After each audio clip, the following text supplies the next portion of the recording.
नमस्कार, आप देख रहे हैं कुरुक्षेत्र और मैं हूं आज आपके साथ आलोक। इलाहाबाद हाई कोर्ट की लखनऊ बेंच ने उत्तर प्रदेश सरकार को अब साफ तौर पर निर्देश जारी किए हैं। किस बात को लेकर? सहायक शिक्षक भर्ती को लेकर। और कोई 1-2 नहीं, 69,000 शिक्षक भर्ती का ये साफ मामला है, जिसमें अब राज्य सरकार को कहीं ना कहीं 3 महीने के अंदर जवाब देना है। लेकिन इस पूरी कवायद के बीच अब जो पेचीदगियां सामने आ रही हैं, जो शिक्षक हैं जो पहले से जो जॉब कर रहे हैं उनको लिए किस तरीके से अब वो आज जमकर के प्रदर्शन कर रहे हैं, उनके लिए क्या कुछ उनका समाधान निकलेगा, कुछ ऐसे सवालों के हम जवाब लेंगे। लेकिन जरा सबसे पहले कुछ बयान सुनवाना चाहेंगे। 69,000 शिक्षक भर्ती में आरक्षण घोटाला हुआ, इसके बाद कोर्ट ने कहा कि इसमें आरक्षित वर्ग के साथ बहुत नुकसान हुआ। माननीय योगी जी ने 6800 सीटें दी, लेकिन सरकार हमारी लचर पैरवी करके हमको फिर से हमारी लिस्ट पेश करा देती है। योगी जी ने हम लोगों को 6800 का नियुक्ति पत्र देने का वादा किया था। उन्होंने कहा था कि हम त्रुटि हुई है हमें, हम फिर कोर्ट में ले गए और फिर वो लिस्ट खारिज करवा दी। न्यायालय के द्वारा हम सब लोगों को निर्देश प्राप्त हुए हैं, उन सारी चीज़ों के ऊपर कार्य किया जाएगा। और किसी भी, मैं जैसा कि मैंने कहा कि सरकार किसी का भी अहित नहीं चाहती है, हर एक व्यक्ति का हित ही चाहती है, चाहे वो पिछड़ा वर्ग हो, चाहे कोई सा भी समाज हो, हर एक समाज को साथ में लेकर के चलना चाहती है। नियम अनुसार कार्रवाई की जाएगी और जो भी माननीय न्यायालय का निर्देश आए उसके अनुसार हम सब लोग काम करेंगे। ये सरकार, इसका ना तो बेरोजगारों से मतलब है, ना बेरोजगारी और ना महंगाई, न किसी चीज से। आज छात्रों के साथ जिस तरह का छलावा ये सरकार कर रही है, उसके बाद उनकी बात सुनने के लिए तैयार नहीं है। वो अभ्यर्थी आज शिक्षा मंत्री से मिलना चाहते हैं, शिक्षा मंत्री को उनसे मिलना चाहिए। जब वो घेराव करने गए तो लोकतंत्र का यह तकाजा है कि मंत्री बाहर निकल के छात्रों से मिले, उनकी समस्या सुने।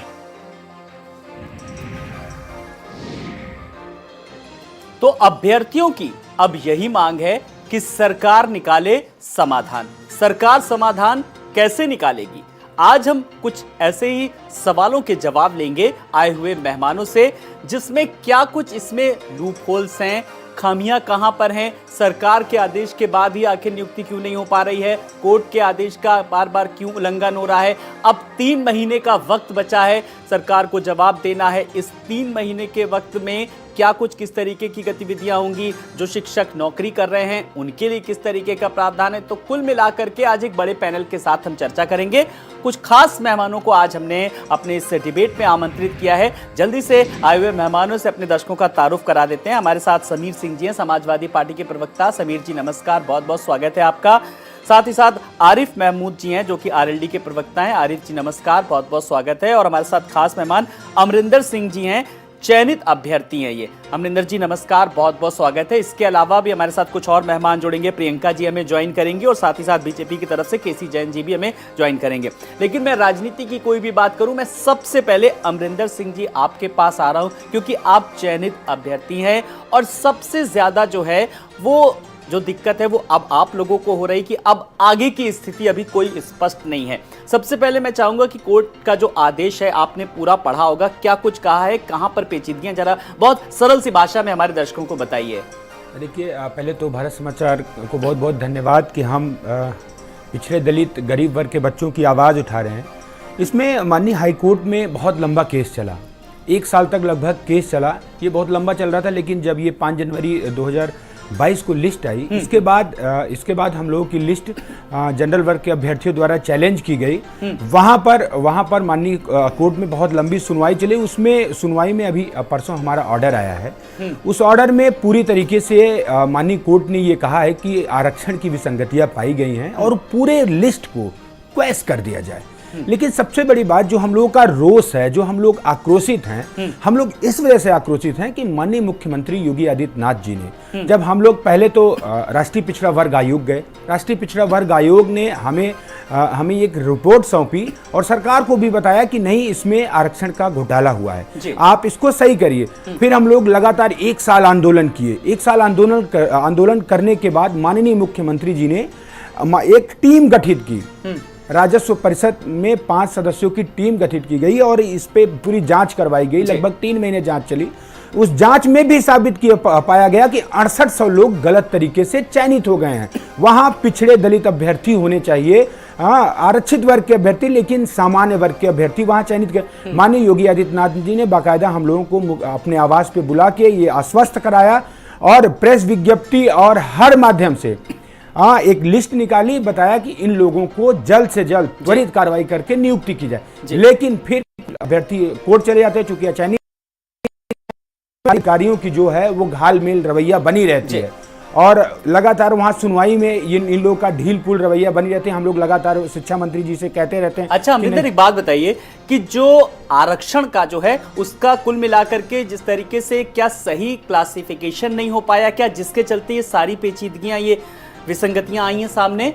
देखिए बेसिकली इसमें यही हुआ कि 69,000 शिक्षक भर्ती में जो रिजर्व कैटेगरी के लोग थे जी, उनको जो रिजर्व कैटेगरी से ज्यादा अंक पाए थे, जिनके क्वालिटी पॉइंट ज्यादा थे, उनको माइग्रेट करके जनरल में मतलब जाना, क्योंकि हम लोगों को जनरल में नहीं सेलेक्ट किया गया, हमको हमारी जो आरक्षित श्रेणी है उसमें कैद कर दिया गया। तो इस वजह से यही गड़बड़ियां पाई गई। तो सरकार ने ये कहा कि नहीं, ये जब गड़बड़ियां हैं तो इनको जनरल में फाइट करा दिया जाए, इनको जनरल में ओवरलैप करा के नीचे से जो 6800 अचयनित रह गए थे हम लोग, हमको नियुक्ति दी जाए। लेकिन आचार संहिता आ गई 5 जनवरी के बाद, 7-8 में आचार संहिता लग गई और सरकार नहीं कर पाई। फिर लंबी प्रक्रिया कोर्ट में फंस गई। आज लगभग 1 साल से ज्यादा हो गया है। फिर यह कोर्ट का आदेश आया और कोर्ट का आदेश यही है कि पूरी भर्ती में रिजर्वेशन का घोटाला हुआ है। आप इसको फिर से रिजर्वेशन घोटाले को, विसंगतियां कहां पर हैं, कैसे दूर किया जा सकता है? समीर जी, कुल मिलाकर के नियम जो बनाए गए उन नियमों का उल्लंघन हुआ, वो नियम फॉलो नहीं किए गए, जिसकी परिणति आप देख रहे हैं किस तरीके से अभ्यर्थी सड़कों पर हैं। आलोक जी बिल्कुल, और ये सिर्फ एक ये जो मामला है, ये 69,000 जो शिक्षक हैं, सहायक शिक्षक हैं, उनकी भर्ती का जो मामला सामने आया, जो घोटाला सामने आया है, इसमें हम देख रहे हैं कि जो लचर रवैया सरकार की तरफ से आ रहा है, उससे एक बात तो देखिए, समाजवादी पार्टी हो चाहे पूरा विपक्ष है, वो कई बार ये मुद्दे उठा चुका है। और अभी हमने कुछ महीने पहले ही देखा कि किस तरीके से जो नगर निकाय के चुनाव होने थे उसमें भी जो आरक्षण था, आरक्षण उसमें गलत तरीके से दिया गया था, जिसपे भी माननीय हाईकोर्ट ने को दखल देना पड़ा और उसके बाद वापस से उसमें जो ट्रिपल टेस्ट करने की और एक नई सूची जारी करने के लिए सरकार को आदेश दिया गया। तो हम देखते हैं कि किस तरीके से एक के बाद एक भारतीय जनता पार्टी की जो सरकार है वो आरक्षण को खत्म करने के लिए या किसी न किसी तरीके इसमें झोल करने के लिए, और जो लोग इस कैटेगरी के अंदर आते हैं, चाहे वो दलित हों, चाहे वो ओबीसी हों, चाहे जो गरीब वर्ग के लोग हों, उनके साथ किस तरीके से सरकार छलावा कर रही है। और हम देखें कि जैसे आज भी हम देख रहे हैं कि अभी हमारे साथ अमरिंदर जी जुड़े हुए हैं, ये बता रहे हैं कि किस तरीके से अनियमितताएं हैं। और राष्ट्रीय पिछड़ा वर्ग आयोग की जब जांच में उन्होंने इस बात की पुष्टि करी और सरकार से जवाब मांगा, तब भी सरकार ने कोई जवाब नहीं दिया उस पर। इनफैक्ट अगर ये सब हम सब देखें तो ये पूरा प्रकरण अगर देखें तो देखने को मिलता है कि सरकार अगर देखा जाए एक तरीके से तो वो चाहती ही नहीं है, या फिर किसी तरीके से चाहती है कि आरक्षण ना हो, या फिर अगर आरक्षण हो तो किस तरीके से उसमें घोटाले किए जाएं, उससे एक तरफ से पैसा कमाया जाए और दूसरी तरफ से घोटाला करके जो लोग डिजर्विंग कैंडिडेट्स हैं, जो इस श्रेणी में आते हैं, उनका हक मार के दूसरे लोगों को हक दिया जाए। दोनों तरफ से ये जो हमारा जो देश का जो कानून व्यवस्था है, चाहे हमारे जो संविधान में जो बाबा साहब डॉक्टर भीमराव अंबेडकर जी ने जो ये सहूलियत दी हुई है, इसके खिलाफ भारतीय जनता पार्टी काम कर रही है। और समाजवादी पार्टी, हमारे राष्ट्रीय अध्यक्ष आदरणीय अखिलेश यादव जी इन लोगों के साथ हैं, आरक्षण के साथ हैं, जो लोग आरक्षण को खत्म करना चाहते हैं, उनके खिलाफ हैं। कई ऐसे अभ्यर्थी थे जो पीड़ित, जो खुद मिलने गए अखिलेश यादव से, अखिलेश यादव ने आश्वस्त भी कराया, पूरी तरीके से आश्वासन दिया। किस तरीके से समाजवादी पार्टी अपनी बात रखेगी और उन अभ्यर्थियों की मदद करेगी? देखिए अभी तो जो लोग मिले हैं, जो अभ्यर्थी आदरणीय अखिलेश यादव जी से, उन्होंने उनको आश्वासन दिया है कि वो उनके साथ पूरी तरह से खड़े हुए हैं। हमारी सरकार से ये गुजारिश है कि ये जितने भी जो भी अनियमितताएं हुई हैं, जो माननीय हाईकोर्ट ने जो सरकार को आदेश दिया है, उस पर जल्द से जल्द एक्शन लें, एक फेयर लिस्ट जारी करें ताकि इंसाफ मिल पाए उन सबको। लेकिन अगर सरकार अपने वादे से पीछे हटती है, अगर आश्वासन के बाद भी सरकार अपना जो हक है, हमारा हक देने से इनकार करती है, उसमें फिर से कुछ अनियमितताएं करती है, तो समाजवादी पार्टी को कितना भी बड़ा आंदोलन खड़ा करना पड़े, समाजवादी आंदोलन करेगा, सड़क से लेकर सदन तक आंदोलन ना हो। समाजवादी पार्टी पूरी तरीके से उन अभ्यर्थियों के साथ है। मैं आरिफ महमूद जी आपके पास आ रहा हूं। जिस तरीके से आरक्षण संबंधी जो विसंगतियां हैं जो सामने आई हैं, उसकी परिणति आप देख रहे हैं किस तरीके से जो छात्र छात्राएं, जो अभ्यर्थी हैं, ये आज सड़कों पर हैं, प्रदर्शन कर रहे हैं। किसी की नौकरी जाने का डर, किसी को नौकरी की मिलने की खुशी जरूर, अब उसे जाने का डर सता रहा है। आप किस तरीके से उनके हमसफर बनेंगे, उनके इस दुख दर्द में साथ देंगे। जी देखिए, ये भारतीय जनता पार्टी की सरकार ना तो ये शिक्षकों के प्रति, ना ये नौजवानों के प्रति कहीं भी ये संवेदनशील नहीं है। ये सिर्फ शोषण करना जानती है, चाहे वो किसी भी वर्ग का हो, नौजवान का हो, शिक्षक का हो। अभी आप शिक्षकों को उस पर आप देख लीजिए, शिक्षा मित्रों के बारे में आप देख लीजिए, कैसे उनको आप अपने मंच पर बुलाया, उन सब लोगों को दाहिना हाथ अपने दिल की तरफ रख करके कसम दिलाई जा रही है कि आप हमारे साथ खड़े होइए, तब हम आपके बारे में कुछ सोचेंगे। ये सरकार क्या करना चाह रही है? ऐसे वोट मिलता है क्या? अरे आप कोई अच्छा काम कर लीजिए, जनता के प्रति आप जाइए कि हाँ भाई, हमने नौजवानों को नौकरी दे दिया, हमने शिक्षकों को आगे बढ़ा दिया, सब कुछ कर दिया। इसके कि एक पड़ती है सेंट्रल गवर्नमेंट के मिनिस्टर इनके बिल्कुल कंट्रोवर्सी सामने आ रही है सीधे तौर पर, और प्रभावित कौन हो रहे हैं? वो अभ्यर्थी जो नौकरी पाके भी किस तरीके से उन्हें नौकरी से हाथ धोना पड़ रहा है। देखिए, हम हमारे साथ कुछ और भी मेहमान जुड़ गए हैं हमारे मेरी साथ। बात तो पूरी हो जाने दें। मैं आपसे ये कह रहा हूँ कि अगर इसी तरीके से शिक्षकों का उत्पीड़न ये करते रहे और ये नहीं खड़ी होती सरकार, अपने वादे को पूरा नहीं करती है, तो राष्ट्रीय लोकदल, हमारे नेता जयंत चौधरी और हम सब उनके कार्यकर्ता पदाधिकारी, हम लोग भी सड़कों पर निकलेंगे और हम लोग छात्रों के साथ खड़े होंगे और सरकार को मुंह तोड़ जवाब देंगे। चलिए, अभी तो सरकार को फिलहाल आप लोग मुंह तोड़ जवाब देंगे, लेकिन उससे पहले सरकार को जवाब देना है कोर्ट को, क्योंकि सरकार के पास अब 3 महीने का, सरकार देखिए कोर्ट में भी ये घुमाई फिराएगी। 3 महीने का वक्त है, जो भी घुमा फिरा के देगी जवाब, लेकिन जवाब तो देना सरकार के सामने बड़ी चुनौती है। हमारे साथ केसी जैन जी जुड़ गए। केसी जैन जी नमस्कार, बहुत बहुत स्वागत है। और प्रियंका गुप्ता जी भी हमारे साथ जुड़ गई, कांग्रेस की प्रवक्ता। प्रियंका जी नमस्कार, आपका भी बहुत बहुत स्वागत है। केसी जैन जी, 4 साल से एक भर्ती नहीं क्लियर हो पाई है, सीधा सा सवाल, छोटा सा सवाल, जवाब चाहेंगे? देखिए, पहली बात तो ये कि माननीय न्यायालय का जो आदेश है उसका सम्मान है और उसकी समीक्षा हो रही है। समीक्षा होने के बाद में आगे का निर्णय सरकार के द्वारा लिया जाएगा। लेकिन इसमें जो रिट पड़ी है, इस प्रकार से हमारे समाजवादी पार्टी के साथी, राष्ट्रीय लोकदल के साथी केवल और केवल आरक्षण की बात कर रहे हैं, लेकिन उसमें वो भी अभ्यर्थियों ने रिट डाली है जो सामान्य श्रेणी की है और वो कह रहे नहीं, हमारा हक मारा गया है।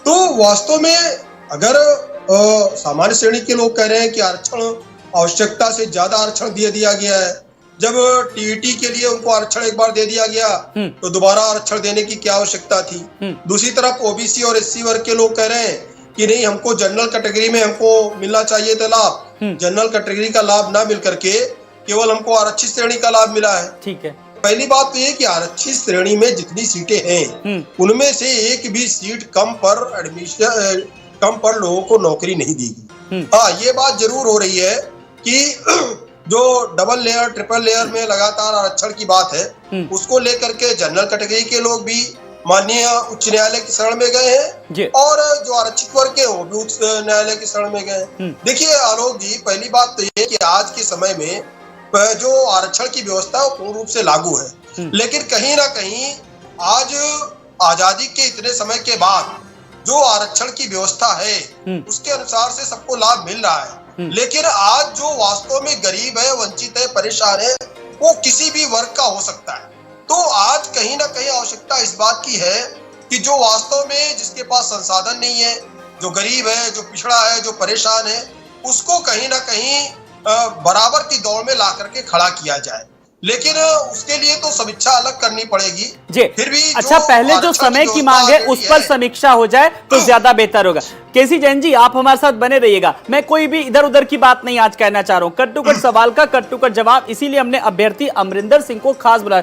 अमरिंदर जी, अब आपकी आवाज, केसी जैन जी, अमरिंदर जी हैं, ये चयनित अभ्यर्थी हैं, लेकिन किस तरीके से आरक्षण का दंश ये भी झेल रहे हैं। आप केसी जैन की बात से कितना इत्तेफाक रखते हैं? जी जल्दी से आप मुझे अपनी बात रखिए जी, अब सुनिएगा। केसी जैन जी को ये बताना चाहते हैं कि जो आरक्षण की नियमावली है जिससे पूरी भर्ती होती है, रिजर्वेशन रूल 1994, उसको तो आप फॉलो करेंगे और आप ये कहीं नहीं कह सकते हैं कि हमको रिजर्वेशन ज्यादा दे दिया गया है।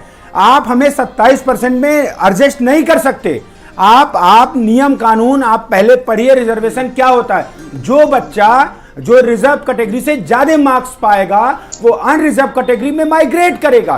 इस नियम को हाई कोर्ट की सिंगल बेंच नहीं इसको नकार सकती। और ये सरकार के जो अधिकारी है ये चाह रहे हैं कि इस हाई कोर्ट के सिंगल बेंच से हम ये आदेश लेकर मान करके पूरी लिस्ट को रिव्यू कर देंगे। ये हम लोग होने नहीं देंगे, हम लोग डबल बेंच जाएंगे। लेकिन मैं ये कहना चाहता हूं जैन साहब से कि जैन साहब आप पिछड़े दलितों के बहुत हिमायती बनते हैं, उनके अभ्यर्थियों के बहुत हिमायती बनते हैं, मत बनिए। आप ये बता दीजिए कि हम रिजर्वेशन नहीं देना चाहते। आप इतना दर्द मत दिखाइए जनरल वर्ग के अभ्यर्थियों के ऊपर कि आप इतना उनका दर्द आप इतना बांट रहे हैं। आप हम लोगों को नहीं देख रहे। 1 साल से माननीय योगी जी ने ये कहा कि 68 लोग गलत हैं। योगी जी गलत थे या फिर जो राजस्व परिषद के कमेटी की रिपोर्ट थी वो गलत थी, या फिर जो आयोग बनाया गया है राष्ट्रीय पिछड़ा वर्ग आयोग, ऐसे आयोग क्यों बनाते हैं आप लोग? ये क्या हम लोगों को बेवकूफ बनाने के लिए, युवाओं को ये बताने? नहीं, बड़ी बात ये है कि जो आयोग की बात की राष्ट्रीय पिछड़ा वर्ग आयोग और राज्य पिछड़ा वर्ग आयोग ने भी अपनी संस्तुति दे दी है। बड़ी बात तो ये है जी, नियमावली खत्म कर दीजिए। लेकिन ये राज्यपाल महोदय द्वारा नियमावली बनाई जाती है। जब तक रिजर्वेशन रूल है, आप वोट लेते समय तो नहीं कह सकते कि आरक्षण 50% से ज्यादा हो जा रहा है। आरक्षण 10% ईडब्ल्यूएस क्या है, 50% से ज्यादा नहीं हो जा रहा है। इस पर आप लोग नहीं बोलेंगे। लेकिन मैं एक अभ्यर्थी हूं, मुझे न्याय चाहिए। मैं ये मानता हूं कि माननीय योगी आदित्यनाथ जी ने हमको न्याय दिया था, उस बात को कायम रही। और आज शिक्षा मंत्री का जो बेतुका बयान है, इस तरीके से कह रहे हैं हम पढ़ेंगे, हम लोग आर्डर आधे घंटे में पढ़ लिए, आज 3 दिन से ऑर्डर आ गया। कितने असंवेदनशील है शिक्षा मंत्री जी कि मतलब पिछड़े दलित रोड पे मर रहे हैं और आज से नहीं 2 साल से आंदोलन कर रहे हैं। ये बहुत संवेदनशील मामला है। अब बताइए वही उनके गेट पे हम लोग बैठे हैं, गेट पे बैठे हैं, महिलाएं बहनें बताते हैं ये लोग बेटी बचाओ बेटी पढ़ाओ, महिलाएं बहनें वहां पे रोती रह गई, लेकिन माननीय मंत्री जी मिले नहीं। ठीक है, अब केसी जैन जी आप इस सवाल का जवाब जरा सोच के रखिएगा और तथ्यों के साथ। मैं प्रियंका गुप्ता जी के पास आ रहा हूं। प्रियंका जी, अभी तक ये सवाल उठता था कि भाई बेरोजगारों को नौकरी नहीं मिल रही है, अब नौकरी मिल गई तो अब छीनने का डर है। क्यों Priyanka ji, are you agree with me? Alok ji, पहले तो मैं धन्यवाद देना चाहूंगी कि किस तरह के रोजगार से जुड़े हुए मुद्दे आपका चैनल उठा रहा है। ये बड़ी बात, क्योंकि अभी देखिए कि रोजगार का कहीं कोई डिस्कशन ही नहीं। तो सबसे बड़ी चीज है कि इससे जुड़ी हुई सारी चीजें निकलकर सामने आती है कि रोजगार की स्थिति क्या है। और क्योंकि ये जो भर्ती है 69,000 शिक्षक भर्ती की, तो अभी की नहीं है, ये तो बहुत पुरानी भर्ती है, जिसको लेकर हाईकोर्ट तक ने कह दिया था कि हाँ ठीक है इसको रिव्यू करिए। आयोग ने भी कह दिया था कि हाँ धांधली हुई है, पर उसके बाद यहाँ के मंत्रियों ने भी आश्वासन दिया था कि हाँ ठीक है हम करेंगे। पर क्या नतीजा निकला? 0 सन्नाटा। ये भारतीय जनता पार्टी, इसको दलितों को जो देने का हक है उनका, उसको देने में बहुत दर्द होता है। और उसकी हकीकत ये है कि जिस तरह से ये प्राइवेटाइजेशन की तरफ बढ़ रहा है, जिस तरह से ये रोजगार सरकारी खत्म कर रहे हैं, आप देखिए कि इन्हें सबसे ज्यादा उलझन किससे होती है? क्या आप बताइए, नगर जो निकाय का चुनाव था, क्या उसमें जो ट्रिपल टेस्ट होना था उसके आधार पर क्यों नहीं इन्होंने जो है जायज डिसीजन दिया? तो हर तरह से ये चाहते हैं कि एक ऐसा सिस्टम डेवलप किया जाए जिसमें दलितों को जो है बाहर कर दिया जाए, उनका हक उनसे छीन लिया जाए। तो और वही काम ये इनडायरेक्ट जो प्रिंसिपल है उसके आधार पर ही करते चले आ रहे हैं। आप देखिए जैसे सरकारी नौकरियां खत्म हो रही है, तो आपको नहीं लगता कि जब आरक्षण मिलेगा ही नहीं तो यहाँ बैठकर हम आप डिस्कस क्या करेंगे? संविधान के दुश्मन है। संविधान में अगर बाबा जी ने लिखा है कि हाँ ठीक है कि इन लोग जो दलित हैं या पिछड़े हैं उनको आरक्षण मिलना चाहिए, तो ये उसके भी विरोधी। इवन ये तो महिलाओं के आरक्षण। चलिए, अब वो हाथ खड़ा कर रहे हैं, लगता है उनके पास अच्छा कोई सॉलिड जवाब आ गया है। केसी जैन जी मुस्कुराहट आपकी बता रही है, आप तो कानून के अच्छे जानकार हैं, आप तो केसी जैन, आपको कानून की पेचीदगियां आती हैं, तो आप क्यों नहीं अपने अधिकारियों के जो है सरकार पेच है वो उसके टाइट करती है? हम लोगों में जरा सी गलती हो जाती है, देखिए हम लोग भी ऑफ एयर कर दिए जाते हैं, है ना? आपके अधिकारी लोग इतनी बड़ी गड़बड़ी कर रहे हैं, क्या कुछ आप लोग कार्रवाई कर रहे हैं? देश की जनता जानना चाहती है बड़ी जिम्मेदारी के साथ। आलोक जी, अभी जिसकी बात कांग्रेस की बहन कर रही थी, हाँ, कि ये लोग आरक्षण के विरोधी हैं, ट्रिपल लेयर टेस्ट नहीं हुआ, अरे उसमें केवल और केवल वो लोग गए हैं जो लोग लगातार एक सीट जीत रहे हैं। एक सीट पे लगातार जो लोग जीत रहे हैं चुनाव, या जो लोग एक सीट पे लगातार बने हुए हैं, केवल वो लोग गए ट्रिपल लेयर टेस्ट के लिए। और एक सुनिए, एक चीज समझ लीजिए, सीटों में कोई कमी नहीं है।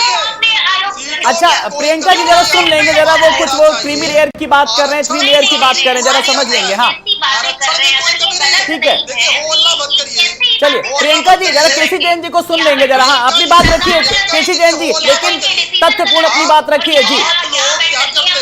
प्रियंका जी सुन लेंगे।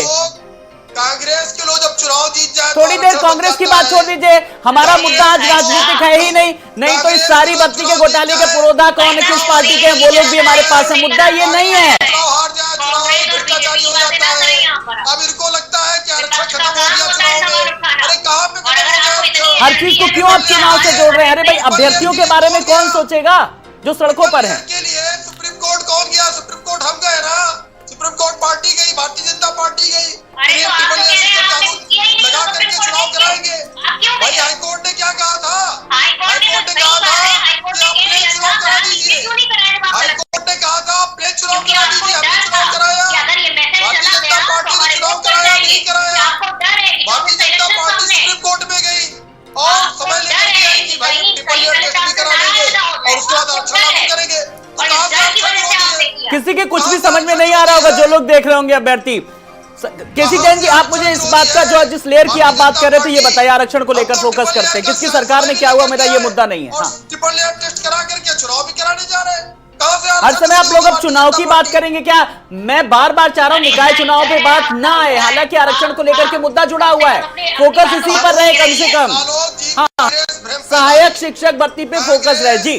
समाजवादी पार्टी चाहे राष्ट्रीय लोक दल हो, ये सारे की सारे दल भ्रम फैला रहे हैं। समाजवादी पार्टी से तो शुरुआत हुई थी, मुद्दा ये नहीं है। अब आप ये बताइए कि जो गड़बड़ियां हुई हैं उन अधिकारी जो हैं उन पर आप लोगों ने क्या कार्रवाई की है? चलिए अमरेंद्र जी आप क्या मांग करते हैं जो अधिकारियों की गड़बड़ी साफ तौर पर यहाँ नजर आई है? ठीक है जैन जी को हम ये बता देना चाहते हैं कि आप चुनाव में मत उलझाइए। चुनाव हो चुका है, आप जीत चुके हैं और पिछले दलितों को लूट चुके हैं। हम लोग एक तरीके से अपने आप को ठगा महसूस कर रहे हैं क्योंकि आपकी पार्टी की आप माननीय योगी आदित्यनाथ जी ने न्याय दिया था और आज हाईकोर्ट ने आदेश दिया है कि इसमें आरक्षण घोटाला हुआ। फिर मैं आऊंगा। लेकिन क्या वो आपके अधिकारी जेल गए? क्या वो पूर्व शिक्षा मंत्री श्री सतीश द्विवेदी जी जेल गए जो 69,000 शिक्षक भर्ती में आरक्षण घोटाला किए? क्या वो जेल गए? नहीं गए। हमको उससे जेल से मतलब नहीं है, लेकिन जो न्यायोचित है 69,000 शिक्षक भर्ती में 6800 की लिस्ट योगी आदित्यनाथ जी ने निकाली। आपकी जिम्मेदारी है, आप अपने अधिकारियों को कहिए कि फिर से मॉडिफिकेशन में जाएं, ऑर्डर को मॉडिफाई कराएं, क्योंकि ये जो नियमावली है, ये जो बेसिक की नियमावली है, ये कहती है कि 50% नहीं 27% हमारा 21% हमारा हक अधिकार है। अगर हम आपसे ज्यादा नंबर पाते हैं, आपके वर्ग से ज्यादा नंबर पाते हैं अनारक्षित वर्ग से, तो हमको उसमें माइग्रेट किया जाएगा, हमारे नीचे से लोगों को वहां लाया जाएगा। जो नियम है उस नियम पे जाइए। आप अपनी भारतीय जनता पार्टी वाली नियम हमको मत बताइए। नियमावली है उस नियमावली पे रहिए। एक सवाल मेरा कि देखिए जो अमरेंद्र जी ने सवाल उठाया, सारी राजनीति छोड़ दीजिए, एक छोटे से सवाल का बस जवाब दे दीजिए। जो 69,000 शिक्षकों के हित का सवाल मैं पूछ रहा हूँ, उनका प्रतिनिधित्व कर रहा हूँ। केसी जैन जी एक सवाल, बस जो ऑर्डर है उसको मॉडिफाई कराना है, सारी दिक्कतें दूर हो जाएगी। इतना छोटा सा तो सवाल है, आपसे इसी का तो जवाब मांगा जा रहा है। बोलिए कि जाए मॉडिफिकेशन में डबल बेंच में इसको चैलेंज करे कि हमारे ये जो संविधान है, ये संविधान से बना है। ये जो रिजर्वेशन रूल 1994 है, ये संविधान से बना है। इसको आप गलत नहीं ठहरा सकते। अगर कोई गलत ठहराएगा तो उसके खिलाफ आप कोर्ट में जाइए। चलिए ठीक है केसी जैन साहब को सुनेंगे, ठीक है केसी जैन जी अपनी बात रखिए। करने का क्या मतलब है? चलिए यानी कि जो सरकार कर रही है, जो सरकार के अधिकारी कर रहे हैं, वो हल्ला करने की जरूरत ही नहीं है, चुपचाप सहन कर ले। इसका तो मतलब ये हुआ, अरे भाई आप अपनी बात तो रखेंगे ना, नहीं सुनी जाएगी तो आप प्रदर्शन करेंगे। अपने नियमावली को नहीं बचा रहे हैं क्या? बेशर्मी की तरह से आप वो जवाब दे रहे हैं। पहले पढ़िए, नियमावली पढ़िए। देखिए भाषा की मर्यादा बस बनाए रखेंगे, मैं चाहूंगा। हाँ ठीक है, आपका आक्रोश हो सकता है, आपकी मांगे हो सकती है, लेकिन हम लोग वहाँ बैठे हैं, बताइए आपकी सरकार चुने हैं हम लोग, अपनी डिबेट में हम लोग सरकार चुने हैं आपकी, लेकिन क्या हो रहा है हमारे साथ? इस्तेमाल रखता हूँ मंत्री जी को हम लोग वोट देके मंत्री बनाए, गाजे बाजे के साथ मिठाई खिलाए कि पिछड़े वर्ग से बने हैं, और हमसे नहीं मिल रहे हैं, हम लोगों से नहीं मिल रहे हैं, और उनके विभाग के हैं। ऐसा नहीं कि सिर्फ मंत्री हैं, हमारे विभाग के बात आ गई है कि आप जो लिस्ट है उसमें मॉडिफाई करा ले। और एक सवाल आरिफ मोहम्मद साहब का भी, जल्दी से आप आरिफ महमूद जी। केसी जैन साहब आपसे हमारा एक सवाल ये है कि देखिए आप बीच में न बोलिएगा, मैं आपके बीच में नहीं बोला हूँ। ठीक है। आप वही स्क्रिप्ट पढ़ देते हैं। तो सभी हल्ला कर रहे हैं, मेरी तो बात ही नहीं आ पा रही। आप नहीं बोले, बाकी सब तो बोल रहे हैं, लेकिन मैं सुन रहा हूँ सबको। मैं डिबेट करने के लिए बैठा हूँ, बात सुनने के लिए बैठा, मैं बात सुनूंगा आपकी। अरे धैर्य से सुन लीजिए, धैर्य रखिए, थोड़ा सा धैर्य रखिए। ये जो भारतीय जनता पार्टी के कार्यालय से डिबेट के लिए आपको स्क्रिप्ट मिल जाती है ना पढ़ने के लिए, कहिए तो हम सारे पैनलिस्ट चुप हो जाएं, आपकी सिर्फ सुन लें। जो भारतीय जनता पार्टी ने दिया है वही आप पढ़ करके सुना दीजिए कि आपके मंत्री, आपके अधिकारी क्या कह रहे हैं। आप तो सिर्फ शोषण करना आप सिर्फ जानते हैं, आप कुछ नहीं जानते हैं, आप सिर्फ गोल गोल बात करना जानते हैं। आप इन नौजवानों शिक्षकों के आप सवाल कर रहे थे आरिफ साहब, जल्दी से केसी जैन जी से एक सवाल, आरएलडी के प्रवक्ता आरिफ जी का, जल्दी से। ठीक है, पहले आरिफ जी का सवाल है, केसी जैन का जवाब दीजिए।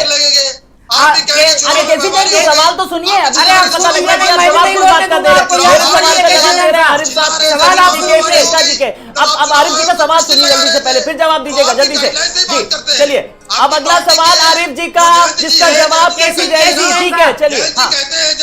जब जयंत जी कहते हैं, अरे आप हमारी सुनिए, हमारे सवाल का जवाब आप दीजिए। जैन जी के पास आप चले आ रहे हैं। जैन जी आप मेरे सवाल का जवाब आप दीजिए। आप न्याय की बात कर रहे हैं, आगे की बात कर रहे हैं, अभ्यर्थी के हितों के लिए जल्दी से। केसी जैन जी सुनिए तो, ये कोर्ट नहीं लगी हुई है, ये आप अपने तर्क दिए जा रहे हैं, अपने तर्क दिए जा रहे हैं। चलिए केसी जैन जी सुनिए तो, केसी जैन जी सबकी सुनिए, फिर तभी बहुत अच्छा लगेगा डिबेट में, जब सबकी सुनी जाएगी। जी ठीक। केसी जैन जी ब्रेक भी ले लीजिए अब एक छोटा सा। आज ओबीसी की बात कर रहे हैं, तब केवल यादव वर्ग याद आता था। 70 से ज्यादा जातियां हैं ओबीसी में, ओबीसी वर्ग में 70 से ज्यादा है। और लाभ किसको मिला ओबीसी वर्ग का? ओबीसी वर्ग का लाभ किसको मिला? केवल और केवल यादव वर्ग को लाभ मिला ओबीसी वर्ग का। कितनी नौकरियां निकली समाजवादी पार्टी सरकार में? केसी जैन जी अब आप देखिए सुनिए तो, अब आरिफ जी का तो सुनिए। अब आरिफ जी बोलिए जल्दी से। अच्छा चलिए बोलिए आरिफ जी, अब आरिफ जी को सुना जाए, आरिफ जी का फेडर ऊपर किया जाए। ठीक है, समाजवादी पार्टी ने समाजवादी पार्टी को मैं कब कह रहा हूँ, मैंने बार बार कहा देन उसी की है, शुरुआत वहीं से हुई थी जब शिक्षा मित्रों को समायोजन शुरू हुई थी। ठीक है, चलिए एक एक करके आरिफ जी अपनी बात रखिए, आरिफ जी अपनी बात रखिए। ठीक है, आप मुझे ये बताइए, आप नियमावली की बात आप कर रहे हैं, शिक्षक से जुड़ी हुई बात है। आपने शिक्षा मित्रों को अपने मंच पर बुला करके किस चीज की आपने उनके दिल पर हाथ रख करके शपथ दिलाई है? ये किस नियमावली में है? आपने फिर अगली तारीख उनको 3 अप्रैल की दे दी है, ये किस नियमावली में है? आप उनके अधिकार हुकूक उनको नहीं देना चाह रहे हैं।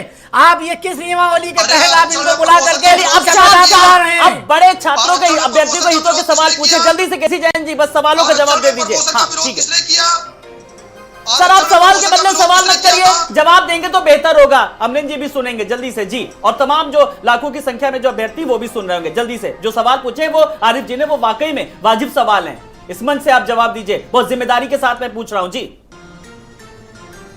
देखिए आलोक जी, पहली बात तो यह है कि आरक्षण में किसी भी प्रकार आरक्षण छोड़िए, आप नियमावली की बात कर लीजिए साहब, आप नियमावली की बात बताइए। शिक्षा मित्रों को आपने क्यों बुलाया?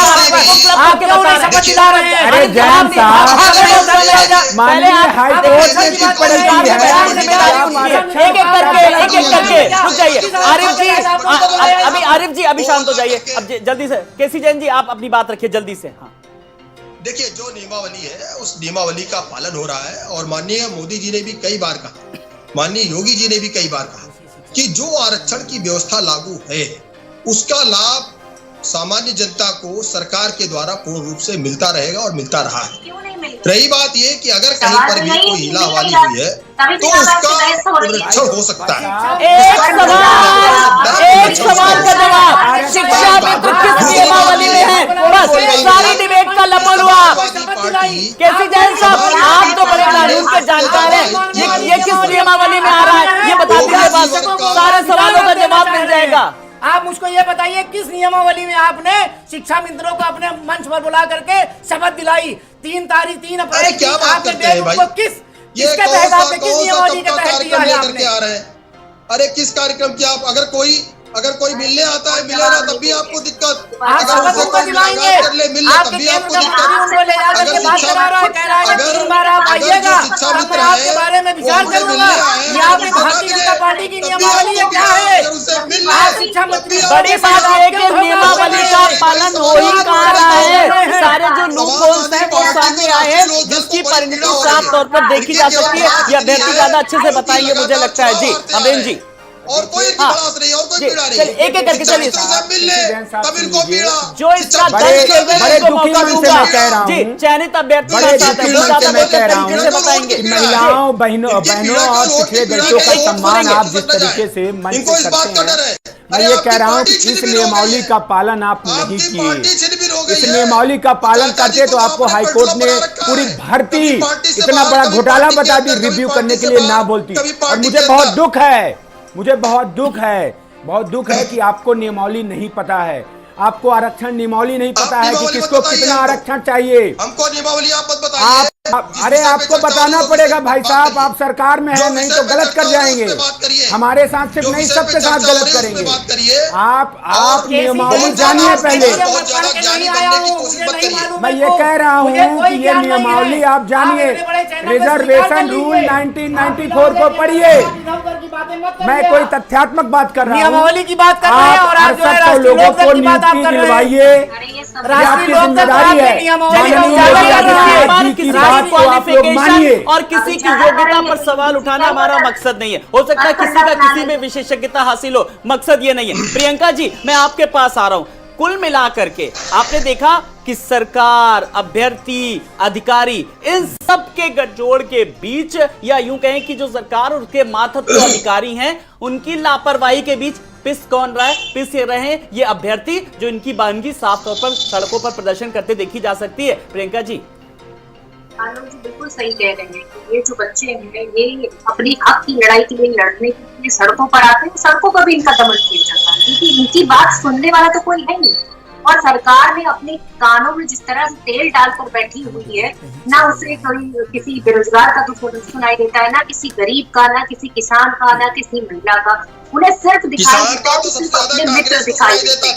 और मित्रों की पालन किसानों का दर्द तो कांग्रेस सुनाई देता कि वो था। आम और आदमी उसके बाद में आज सहायक शिक्षक भर्ती पे फोकस करते हैं, किसानों के हितैषी फिर आप लोग बन रहे हैं। आपके वर्जन में ले लूंगा बाद में। प्रियंका जी को सुनना समस्याओं की वजह से सुसाइड कर रहे हैं। सुसाइड कर रहे हैं। ये कांग्रेस नेताओं के बयान थे, किसानों के ऊपर टिप्पणी।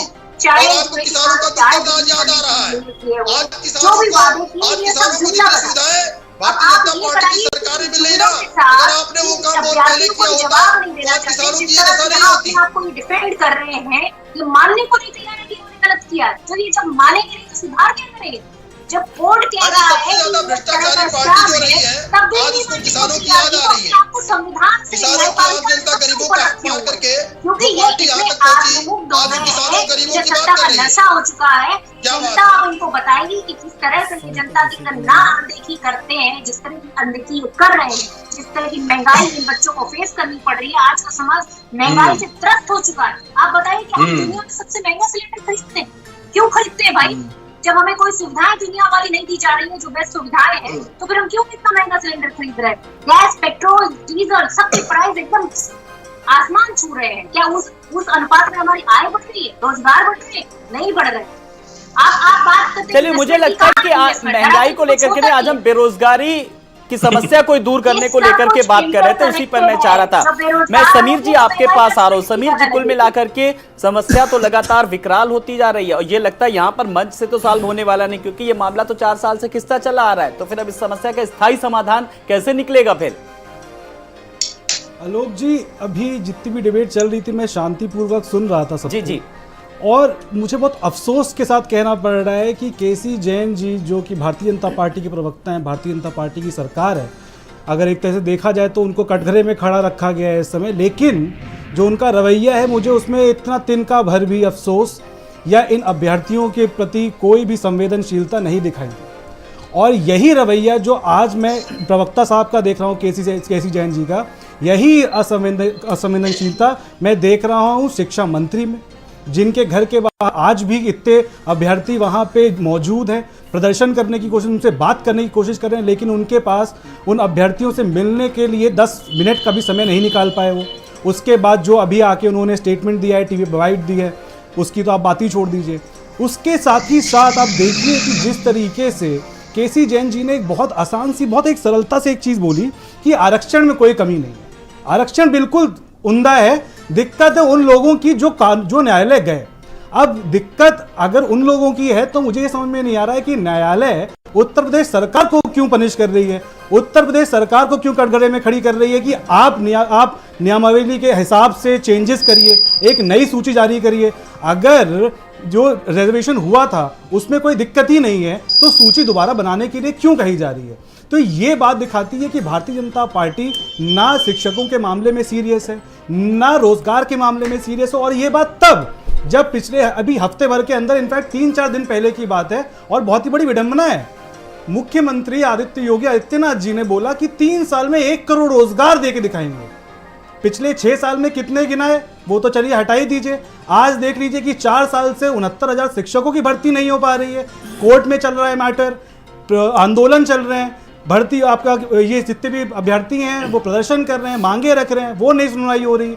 लेकिन 1 करोड़ रोजगार किसी तरीके से ये अगले 3 साल के अंदर देंगे। भगवान चलिए, वही मैंने सवाल भी उठाया था कि रोजगार देने की बात नहीं, यहाँ पर तो रोजगार छीने जा रहे, एक तरीके से कहा जाए कि। अमरेंद्र जी, अब आप ये बताइए, इस पूरे सिनेरियो की बात करें जो चल रहा है, जो घटनाक्रम चल रहा है, मामला अदालत तक जा पहुंचा, अदालत ने अपना आदेश दिया, सरकार को अब आप जवाब देना है। अब आप लोग जो हैं, जो चयनित अभ्यर्थी और जो नौकरी कर रहे हैं, उनके लिए अब क्या कुछ आप लोग किस तरीके से आवाज उठा रहे हैं, क्या क्या कुछ? देखिए, हाँ, देखिए, साफ सुथरी बात हमारी यही है कि हम लोग इसलिए इस भर्ती में इसलिए लड़ रहे हैं कि पहले हमें नियुक्ति मिले और ये जो आरक्षण वाला सिस्टम है इनको सही से पालन कराएं, क्योंकि जानते हैं कि अभी फिर मान लीजिए 2000-4000 भर्ती निकालेंगे, उसमें भी ये पिछड़े दलितों को लूटेंगे, ये नज़ीर बनाना चाहते हैं। बेसिकली देखिए, हाई कोर्ट को ये पावर नहीं है कि किसी नियमावली को रद्द कर दिया जाए, नियमावली के विरुद्ध जाया जाए, ये सुप्रीम कोर्ट को पावर है।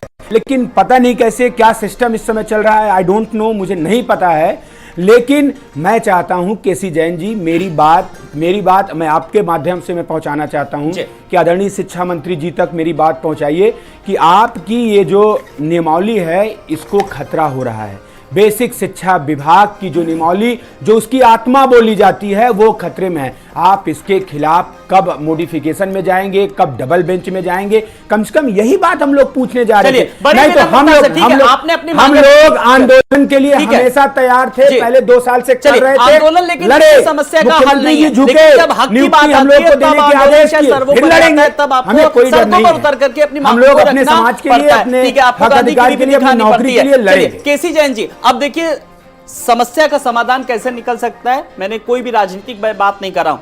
नियुक्ति मिले जो इन अभ्यर्थियों की मांगे हैं, और आरक्षण को कैसे सही तरीके से लागू कराया जाए कि ये मांगे, और नियमावली किस तरीके से जो उसमें मॉडिफिकेशन किया जाए, ये कुछ मांगे हैं जिनको आपको पहुंचाने की जरूरत है अब ऊपर तक। क्यों? देखिए आलोक जी, हाँ, जो बात अभी अमरिंदर सिंह जी कह रहे हैं कि हमारी बात शिक्षा मंत्री जी तक पहुंची। देखिए, जो लोग अभी आपने भी एक बात कही, अपने प्रोमो में भी आपने दिखाया, ठीक है। और देखिए, पहली बात तो अभ्यर्थियों से हमारा एक निवेदन ये है कि अभी माननीय उच्च न्यायालय का निर्णय आया है और आप जिस तरीके से उसको पढ़ रहे हैं, जिस तरीके से सरकार को उसको लागू करना है, अधिकारियों को उसमें समीक्षा करनी है और उसमें जो संशोधन के लिए माननीय न्यायालय ने आदेश दिया उसका पूरा सम्मान है। लेकिन कोई भी निर्णय आता है इतना, उसके लिए भी हमारे पास में अभी 90 दिन का समय है, जैसा कि भी आप बता रहे थे। तो ऐसे में जो प्रक्रिया अपनानी, देखिए न्यायालय से बढ़कर कोई नहीं। चलिए, सरकार ने भी पूरी तरीके से कह दिया कि इस प्रक्रिया को अपनाएंगे और न्यायालय से बढ़कर के कोई नहीं है। एक प्रियंका जी, एक आपसे भी फाइनल कमेंट, कुल मिला करके अब आप किस तरीके से आवाज उठाएंगे और आपको क्या लग रहा है कि सरकार ने तो निकाय चुनाव में भी बोला था, तो आप दौड़ के सुप्रीम कोर्ट चले गए, लेकिन ये शिक्षकों का हक अधिकार आपको नहीं दिख रहा है, करने की जरूरत है आपके चुनाव में गड़बड़ी हो गई ना, तो आप दौड़ के सुप्रीम कोर्ट चले गए।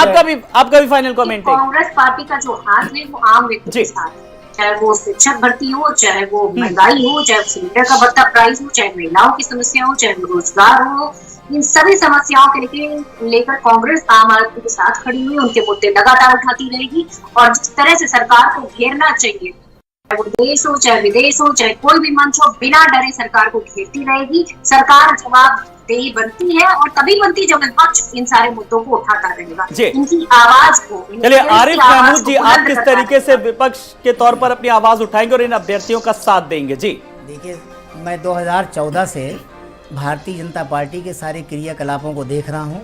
ना आज तक इन्होंने कोई रोजगार दिया, ना इन्होंने शिक्षकों के लिए कोई संवेदनशीलता भारतीय जनता पार्टी के अंदर है, और ना ही ये चाहती है कि हम इनको न्याय दें। बस ये इसी तरीके से झूठ का पुलिंदा लेकर के, अभी हमारे मित्र जो बैठे हुए हैं, इन्होंने बहुत सही कहा, अमरिंदर जी ने, कि अभी आप भाग जाएंगे सुप्रीम कोर्ट, आप उच्च हाई कोर्ट के न्यायालय का आप कोई पालन नहीं करेंगे, आप सुप्रीम कोर्ट जाकर के इसको लेंदी करेंगे, लिंगर ऑन करेंगे, और इन नौजवानों को रोजगार देने की नियत आपकी एकदम सही नहीं है। नियत में आपके खोट है। समीर जी, मामले में और आप कुछ नहीं कर सकते करेंगे, आप इसी तरीके से नौजवानों के ऊपर भारतीय जनता पार्टी लाठी बरसाती रहेगी, जिसका राष्ट्रीय लोकदल विरोध करेगा और सड़कों पर भी उतर करके विरोध करेगा। ये मामला है, विधानसभा में भी हम विरोध समाधान है और किस तरीके से करेंगे। विपक्ष अपनी मांग उठाएगा। एक समीर जी, आज की डिबेट का फाइनल कमेंट। जी आलोक जी, भारतीय जनता पार्टी की सरकार, चाहे देश की सरकार हो चाहे केंद्र सरकार हो, दोनों से मेरी यही मांग है कि इनके जो जो एम्बिशन है ये रिजर्वेशन खत्म करने के, उसको अपने दिमाग से, अपने जहन से निकाल दो। क्योंकि अगर जैसे अभी हमारे साथ जो शिक्षक भर्ती वाले बैठे हैं भाई साहब, या फिर जितने भी शिक्षक भर्ती मामले में जितने भी अभ्यर्थी आज रोड पे हैं, आज सड़कों पे आंदोलन कर रहे हैं, या जितने भी और घोटाले हो रहे हैं, चाहे वो PSUs बेच के रोजगार खत्म करने की जो कवायद चल रही हो, चाहे जितनी भी इसी तरीके से आरक्षण खत्म करने की जो कवायदें चल रही है, अगर ये इसी प्रकार से चलती रही तो एक देशव्यापी आंदोलन भारतीय जनता पार्टी एक देशव्यापी आंदोलन देखेगी आरक्षण के सपोर्ट में, जिसके आगे भारतीय जनता पार्टी को देखने पड़ेंगे। मुझे लगता है आप कुछ अहम बात रखना चाह रहे हैं जो अभ्यर्थियों के हितों की हो। जल्दी से कुछ ऐसी बात जो कहना चाह रहे हैं, जल्दी से, मैं आपको मौका दे रहा हूं। जी जी देखिए आलोक जी, पहली बात तो यह है कि कहीं पे भी भारतीय जनता पार्टी की मंशा बिल्कुल नहीं है कि आरक्षण का लाभ अभ्यर्थियों को ना मिले। पूरा की पूरा लाभ दिया जाएगा, और हो सकता है अधिकारियों के स्तर पे या जिला स्तर पे अगर कहीं पर भी कोई भी त्रुटि रह गई है। चलिए, यही तो सवाल मैंने आपसे शुरुआत में पूछा था, अधिकारियों की गड़बड़ी पर किस तरीके के पेच कसेगी, यही मेरा आपसे पहला सवाल था। अब आप डिबेट खत्म होते होते इसी जवाब पर आ गए। चलिए, आप सब मेहमानों का बहुत बहुत शुक्रिया। समीर जी आपका भी, आरिफ महमूद जी आपका भी, अमरिंदर जी आप जी का भी, और प्रियंका गुप्ता जी आपका भी, केसी जैन जी आपका भी बहुत बहुत शुक्रिया। तो 69,000 अभ्यर्थियों के समर्थन में पैरवी की मांग लगातार अब जोर पकड़ती जा रही है। शिक्षक भर्ती मामले में आखिर इन अभ्यर्थियों को इंसाफ कब मिलेगा, देखना दिलचस्प होगा। नमस्कार।